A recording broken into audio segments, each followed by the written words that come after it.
Shalom Bapak Ibu Saudara yang dikasihi Tuhan. Mari bersama-sama di pagi hari ini kita buka hati. Mari kita bersama-sama satukan hati. Kita mau menyembah Tuhan, memuji Tuhan. Sebab sungguh besar kuasanya dalam hidup setiap kita. Selamat pagi Bapak. Selamat pagi Yesus, ya Roh Kudus kami. Kami percaya Kau hadir di tempat ini Tuhan.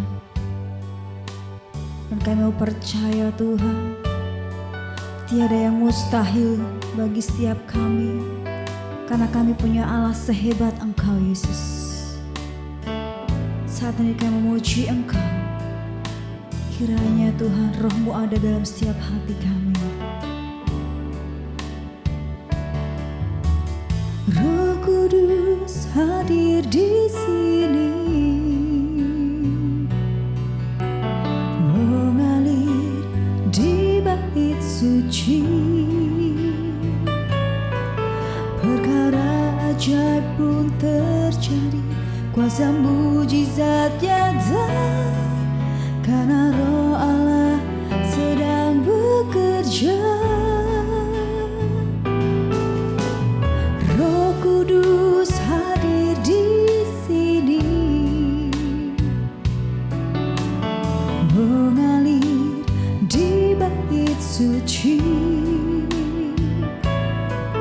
Perkara ajaib pun terjadi, kuasa mujizat nyata, karena Roh Allah sedang bekerja.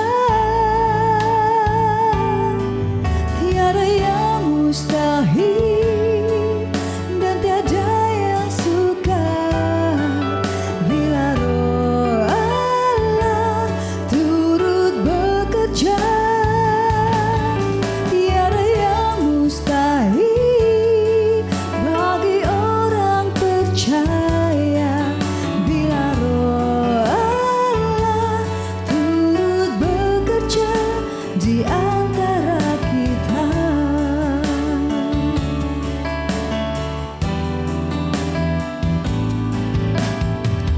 Kudus hadir di sini,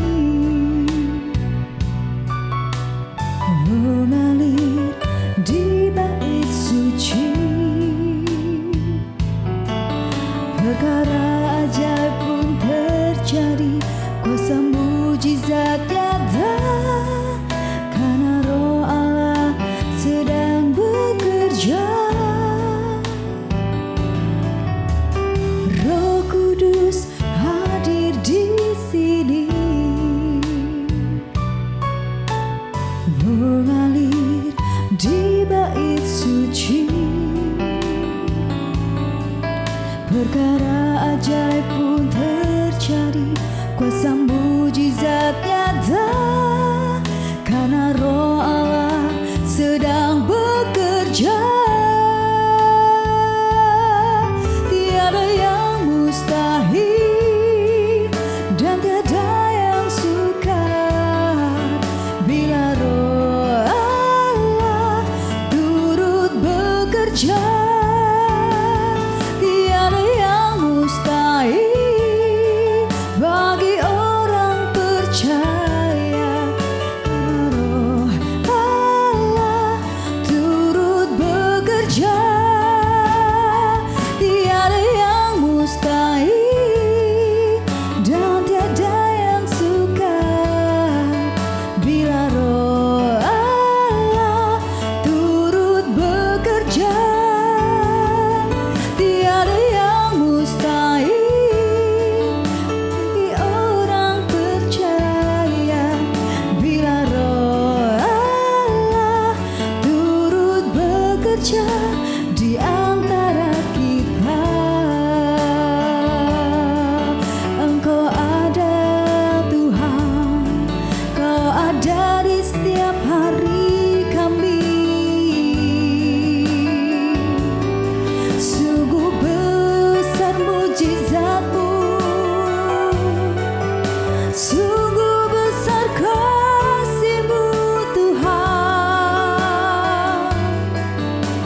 sembah Kau lebih dari segalanya.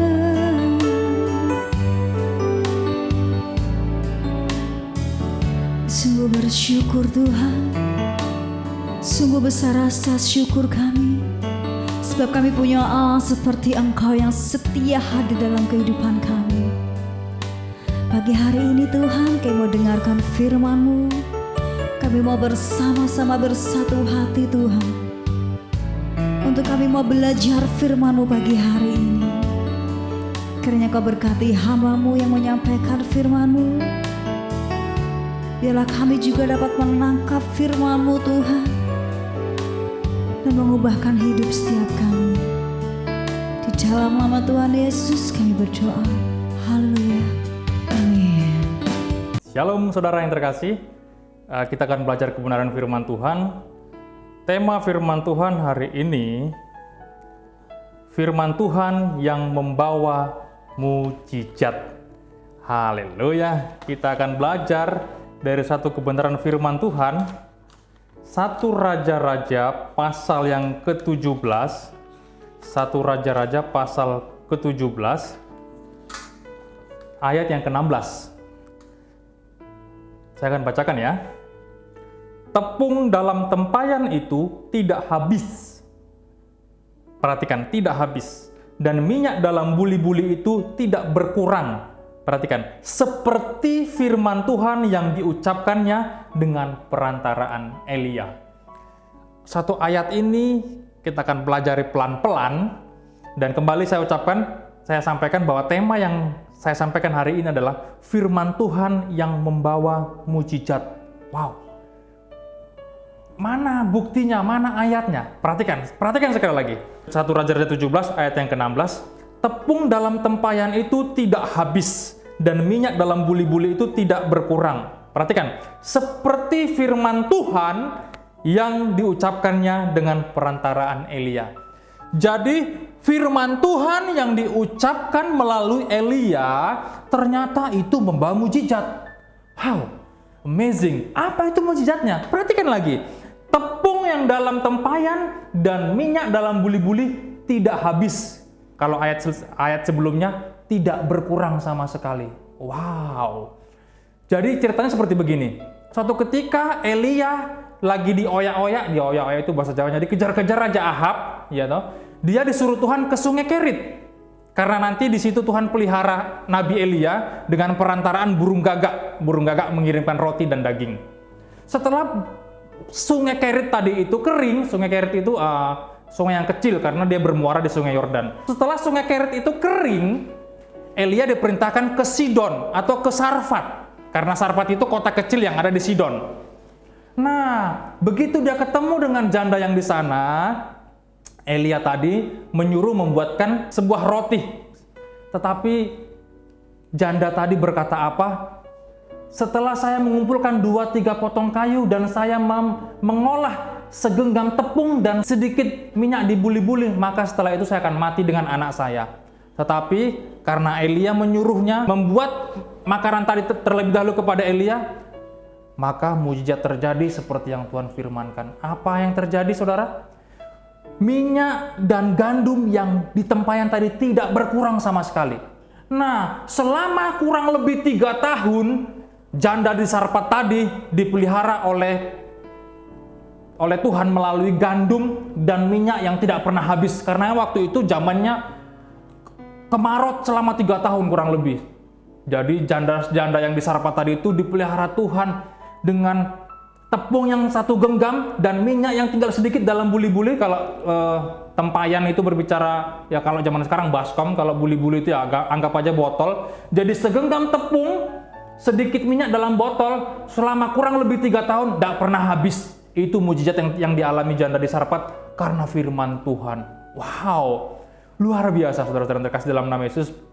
Saudara yang terkasih dalam nama Yesus, saya mau sampaikan bahwa firman Tuhan itu membawa mujizat. Bahwa firman Tuhan itu berkuasa. Jadi saudara yang terkasih dalam nama Yesus Kristus, kalau kita yang percaya kepada Tuhan Yesus, kita jangan cuma sekedar ngerti firman dan jangan cuma sekedar baca firman. Tetapi firman Tuhan itu berkuasa. Bagaimana caranya?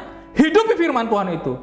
Jadi seperti begini, kita itu percaya Tuhan, tetapi kalau kita tidak menghidupi firman itu, saya pikir sayang sekali. Karena begini saudara, firman Tuhan itu sangat efektif sekali untuk membangun kepercayaan diri kita. Perhatikan ya, janda yang tadi di sana, janda Sarpat tadi, di ayat yang ke-12 saya akan baca. Perempuan itu menjawab, demi Tuhan Allahmu yang hidup, sesungguhnya tidak ada roti padaku sedikit pun, kecuali segenggam tepung dalam tempayan dan sedikit minyak dalam buli-buli. Dan sekarang aku sedang mengumpulkan 2-3 potong kayu api, kemudian aku mau pulang dan mengolahnya bagiku dan bagi anakku, dan setelah kami memakannya, maka kami akan mati. Jadi, janda tadi sudah putus asa. Kenapa? Karena dia berkata, kami akan mati kok. Setelah saya mengolah tepung yang segenggam ini, saya dengan anak saya akan mati. Dia sudah putus asa. Dia sudah kehilangan pengharapan. Tetapi firman Tuhan yang menjadi jawabannya. Dia mendapatkan kehidupan melalui firman Tuhan. Selama kurang lebih 3 tahun, dia tidak mati. Bahkan dia justru hidup karena firman Tuhan tadi. Wow. Jadi firman Tuhan ini kalau kita mau hidupi dalam kehidupan kita sehari-hari, kita percaya dengan kebenaran firman Tuhan, maka kita akan bisa hidup lebih baik lagi. Nah, si janda tadi, dia itu sepertinya putus asa, seperti kehilangan pengharapan. Sebentar lagi saya akan mati, setelah saya makan tepung dan minyak yang ada di buli-buli ini, setelah saya olah, saya akan mati bersama dengan anak saya. Itu gambaran orang, itu perkataan orang yang sudah putus asa, perkataan orang yang seperti kehilangan pengharapan. Tetapi dengan adanya firman Tuhan, ayat yang ke-13, tetapi Elia berkata kepadanya, janganlah takut. Jadi dengan firman Tuhan ini membuat Elia bangkit kembali semangat. Dia melakukan apa yang diperintahkan Elia, dan dia setelah melakukannya, mujizat terjadi. Apa artinya? Setelah kita menghidupi firman Tuhan, mujizat pasti terjadi. Itu loh, intinya di situ. Setelah kita menghidupi firman Tuhan, mujizat pasti terjadi. Setelah kita melakukan firman Tuhan, mujizat pasti terjadi. Itu intinya. Janda tadi, begitu dia melakukan apa yang diperintahkan Nabi Elia tadi, mujizat terjadi. Jadi kadang kita menjadi orang percaya, menjadi orang Kristen, tidak mau melakukan firman Tuhan kok, tidak mau menghidupi firman Tuhan, maka mujizat tidak terjadi. Itu loh, justru kita yang ada mengeluh, kita putus asa, kita seperti kehilangan pengharapan, selalu mengeluh, selalu grantes itu apa? Selalu merasa dirinya itu lemah, tidak bisa. Elia berkata, janganlah takut. Itu sebuah kalimat sebuah perkataan yang membangun kepercayaan diri. Jadi firman Tuhan itu saya pikir motivator yang paling hebat. Firman Tuhan itu saya pikir suatu motivasi yang paling hebat. Dan kalau kita menghidupinya, mujizat pasti terjadi. Wow, luar biasa. Itu intinya. Jadi firman Tuhan itu bisa membawa mujizat. Kalau kita mau menghidupi firman Tuhan, mujizat hari demi hari, lepas hari, pasti akan kita alami. Pasti terjadi. Itu sudah tidak bisa dipungkiri. Karena firman Tuhan itu hidup. Firman Tuhan itu berkuasa. Ketika kita berkata dalam nama Yesus setan pergi, itu berkuasa. Wow. Jadi saudara yang terkasih dalam nama Yesus Kristus, firman Tuhan real secara nyata di sini membawa kehidupan. Firman Tuhan real secara nyata di sini membawa mujizat. Ketika janda di Sarpat tadi melakukan seperti yang Tuhan perintahkan, mujizat terjadi. Sama dengan kita. Ketika kita melakukan seperti yang difirmankan Tuhan, mujizat pasti terjadi. Itu saja, simpel saja. Praktis saja. Jadi apa hari-hari ini masalahmu? Putus asa? Apa hari-hari ini yang kau alami? Mungkin engkau kehilangan pengharapan. Sepertinya hidup ini kayaknya, aduh, enggak banget deh Pak. Saya kayaknya sudah hopeless. Aduh, kayaknya udah kayaknya hidup enggan mati enggak mau. Kayaknya melakukan apa aja kayaknya gagal terus Pak. Saya sepertinya orang yang paling gagal. Oh, no. Ketika saudara tahu firman Tuhan ini, hidupi firman Tuhan, maka mujizat pasti terjadi. Something happen. Sesuatu akan terjadi dalam kehidupan saudara kalau saudara mau menghidupi firman Tuhan. Kenapa saudara? Banyak orang-orang di sekitar kita yang tidak memiliki kepercayaan diri, yang tidak bisa membangun kepercayaan dirinya untuk dia tetap survive dalam kehidupan ini. Tidak bisa. Tapi kalau saudara tahu firman Tuhan, hidupilah firman Tuhan itu, maka mujizat hari lepas hari pasti terjadi. Janda Sarpat ini buktinya. Jadi sekali lagi, firman Tuhan yang kita renungkan, yang kita baca dimanapun kita lihat, di video atau di media apapun itu, kalau kita menghidupinya, pastilah mujizat akan terjadi. Karena firman Tuhan itu Allah sendiri, karena firman Tuhan itu berkuasa, karena firman Tuhan ini hidup. Jadi kalau kita menghidupinya, maka mujizat hari lepas hari akan menyertai kita. Wow, luar biasa. Saya pikir firman Tuhan singkat saja, dan saudara pastikan hidup ini melakukan kebenaran firman Tuhan, maka mujizat hari lepas hari pasti terjadi. Tuhan Yesus memberkati. Amin.